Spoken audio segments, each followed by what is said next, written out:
when they needed him, and here he is on stage. Start. Can't sub him out this time. Can't sub him out. It's my time to shine. Maple, though, is a player that I just really enjoy watching. And right here, he's running like the standard, just early. No armor. Page. He's got 80 Ooh, red. ooh. Oh, he's fighting already. Yeah, don't face take a Tom Kench. That's not going to end up too well. So Maple is running some magic resistance on his glyphs. He has 80 reds, though, for physical harass and basically helping him last hit. So even though you want for all-ins, you want to like run either magic pen, maybe hybrid pen at the worst.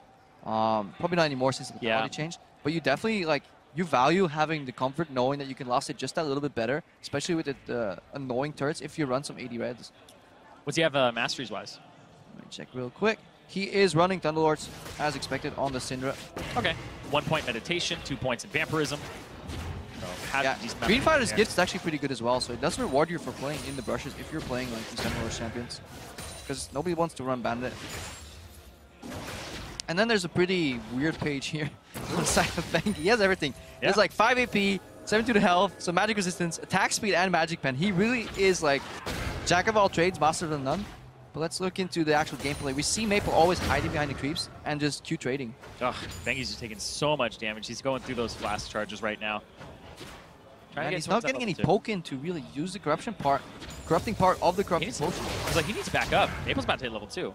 And Maple playing, obviously, for a poke-oriented style where he keeps hiding in the creeps. He doesn't need to skill E early, because in Summoner's Rift you skill E sometimes early because you're afraid to get ganked level 2, and it's a really good tool against ganks. But obviously, if you can hide in your minions, just do QW. Makes him miss that one too. That's a good trading pattern. You always slow him with the W, guaranteeing your Q can hit. Ideally, you lost hit creeps or you poke creeps with the Q, but he always has the push going, so he can just lost it with his auto attacks and save Q for a harass. Remember, if you auto attack an enemy champion, you draw minion aggro. Basically, that'll punish you even if you're next to the cannon. But if you use spells, you will never draw minion aggro. That was actually something that I'm embarrassed to admit I had learned a lot later than I should have, because I was a jungler, and when I started playing top lane, I had no idea. Yeah, a lot of players make that mistake, especially in the mid lane when they're playing very spell-reliant champions, like maybe an Ahri. They do a full combo, and then they go in for the last auto attack, and that last auto attack triggers like 6 minions to attack them, and they just lose the trade on the backhand. So you have to be very aware of what you want to do with minion aggro. I think I learned it when I played top lane, and I played against a streamer, and I watched it back, and he's like, he won that trade with the Rise because he rune prisoned me, but because he autoed me, he lost it. He's like, if he just cast spells, he would have won that trade. Yeah, definitely. So anyway, so auto attacking Pumpkin really isn't going to give you too much. He's getting through Bengi's mana though, and his HP. Bengi's trying to get control of the relic here. That's really good. Bengi, he actually walked on the relic at 215 on his side. He knows that his is going to be back up at 330. So he's just doing this, pushing the wave. He doesn't mind how much damage he's taking here, as long as he doesn't die. And there's all in going from Maple. Ignite goes down. Bengi still has the thick skin, pops the great health. Ignite ticks out, but he has the base right now, and that gives Maple control of the lane. Yep, control of the relic as well. So Maple will be able to actually push this out, spend spells, no problem, and then get a good back timing. Yeah, we're looking at a 10 CS advantage if he gets everything here. One more creep, one more Q. The cannon, he can pick that up and throw that away, so he can definitely go back to base with quite a bit more gold.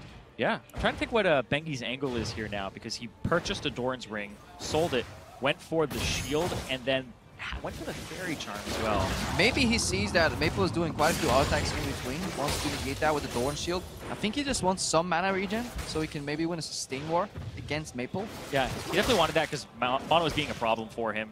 So kind of went between the Doran's Ring and that. Wonder what he's going to build, though, eventually. But we know Bengi thrives under pressure. Like, they swap him in the end of a best of 5, just when the World Championship's on the line. He went down to 3 HP. Very, very underrated ability to perform under pressure. There are a lot of people, like, I use Reignover as an example here, 89% win rate during the regular season, but in playoffs, we always see like a little bit of a different Reignover every now and then. Yeah. Bengi right now, looking to push in that wave, just get the reset.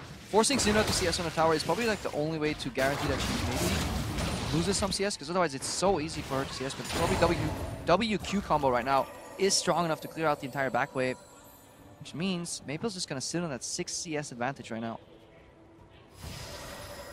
What is Bengi going to do about this? The level 6 doesn't help him. I mean, he gets some stats, no, from his ulti.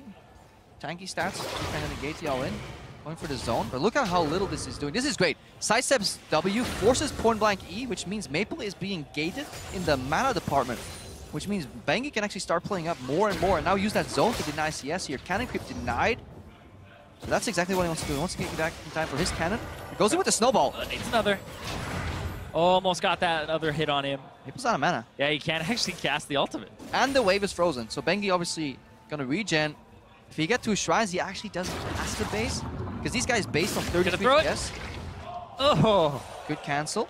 Maple only had 10 creeps since his last base, so with this like freeze that Bengi has put in motion, he's actually controlling the wave right now, and he may very well win on a CS victory. Yeah, this is a very high-level game right here, because it's so hard to get control of the wave again once you get a disadvantage. But the fact that Bengi's managed to do it with his champion slingshotting back, that's really cool.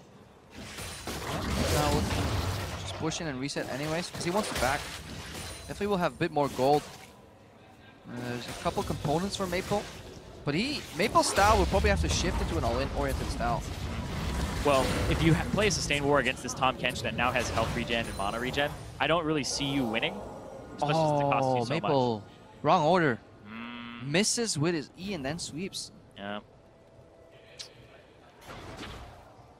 Oh, Bengi can actually get, he leveled his ultimate. You can get back faster with your ultimate if you want to use it. I wonder how he'll actually use it if he is ever going to. I mean, he could do it from Brush, honestly. Get behind the Syndra. It's another gap closing tool. It's all about proximity. Definitely also doesn't need to rush because the wave was fast pushed by Maple here for the reset. Gobbles that one out to prevent the reset as well. Wants to fire that on the range creeps as he gets the cannon last hit, maybe. Different. That's the thing. He's not used to it. It takes 1 hit. Usually it takes 2, but it takes 1 turret shot, 1 auto on ranged, and then on the melees, it takes 1 turret shot and 2 auto attacks from you. If it takes 2 turret shots, it dies. Yeah, at least, yeah.